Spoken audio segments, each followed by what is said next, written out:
Welcome back to my channel, and thank you for joining me in another episode of What Happened. Today I bring you the story of Lynn Cecilia Usen, an activist, journalist, and the first Black homecoming queen at the University of Houston. Born to working-class parents Wilbur and Ida Mae Cecilia Usen on October 11, 1948, Lynn was one of four siblings who grew up in San Antonio, Texas. She had four brothers, one of whom died only a month after his birth in 1950. She graduated from Phyllis Wheatley High School in 1966, a school named after the famed African-American poet Phyllis Wheatley, and was undoubtedly the foundation and inspiration for her learning, which would propel her to become a journalist and activist. In the summer of 1966, Lynn started a summer enrichment program for kids, and through the program mentored and taught young girls how to sew and swim. She went on to enroll at the University of Houston in fall of 1966, which had recently become segregated 4 years earlier in 1962, to study education and journalism. Always an activist, she was committed to her fight for racial equality and was at the forefront of helping to organize a committee which would serve in bridging the gap of race relations at the university. She co-founded the African American Black Liberation, an organization dedicated to improving race and community relations. In addition to her advocacy, Lynn was a member of the marching band and the Alpha Kappa Alpha, the first Black sorority at Houston University. During the summer of 1968, she, along with Deloy Parker and other community leaders, co-founded SHAPE, a community center dedicated to serving the youth with a wide array of enrichment programs. SHAPE quickly became the center of the community, offering hope and opportunity and a safe, inclusive place where young people could learn, grow, and thrive. The community center is still active today in the 3rd Ward.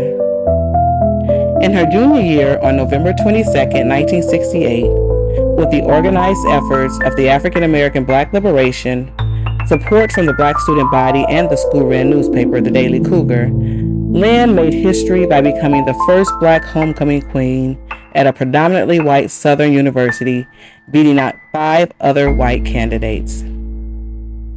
She was instrumental through her work with the African American Black Liberation in facilitating changes within the university. She, along with other members of the organization, marched to the president's office with a list of demands in hopes of leveling the playing field of equality for the Black student population. With persistence and unwavering diligence, their efforts paid off, and the creation of a Black History course and African American Studies program was founded. It was a program that was approved by then President Philip G. Hoffman and implemented that same year. It remains a thriving consortium to this day.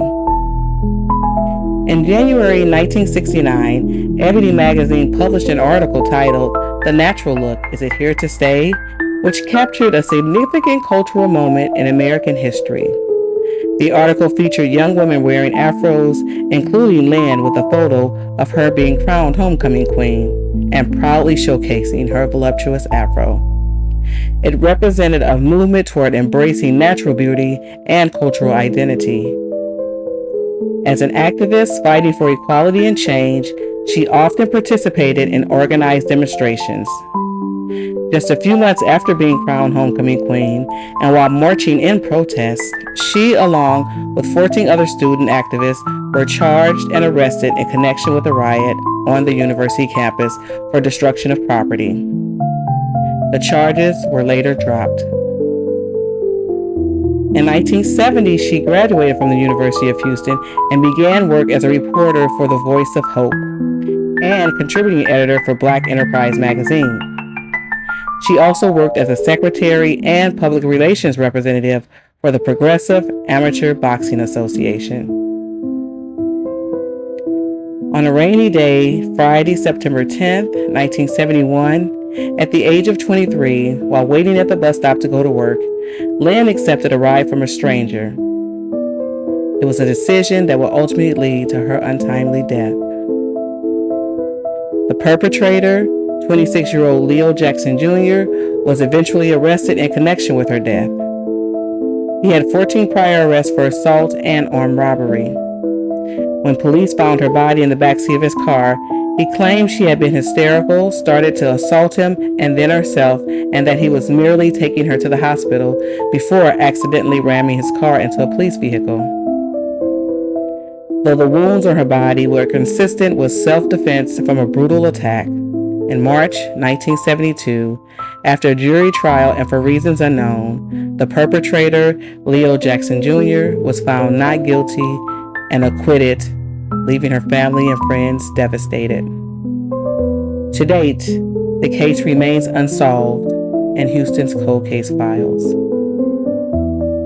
It's heartbreaking that her life was cut short in such a brutal and senseless manner, and that justice was never served. Her legacy, however, lives on in the programs and organizations she helped to establish and in the memories of those who she inspired. Several awards were given in her memory, including a Journalism Scholarship, an African American Studies Alumni Award, and the Progressive Amateur Boxing Association Land Using Award for community involvement. In 1976, a section of land was designated as a park at the University of Houston in her honor of the profound impact and legacy she left. The sorority she helped to establish remains active on campus. Land Using's story is deeply tragic. She was a trailblazer, and the footprint she left will always be an important part of the history of civil rights and the fight for equality. Her accomplishments at the University of Houston, especially as the first Black homecoming queen at a white Southern university, are remarkable. Her dedication to activism and her contributions to the African American community is truly commendable. Lynn Cecilia Using will forever be cemented as one of the great revolutionaries of the times who paved the way for African Americans then and now.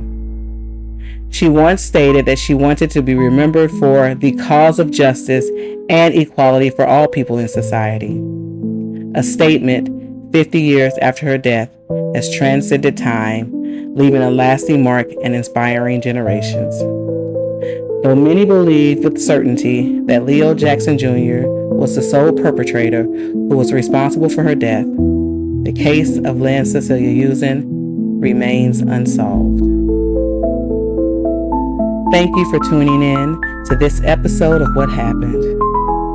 As always, please like, comment, and share this video. And for more stories and mysteries, don't forget to subscribe to the channel so that you can always be the first to know what happened. Until next time.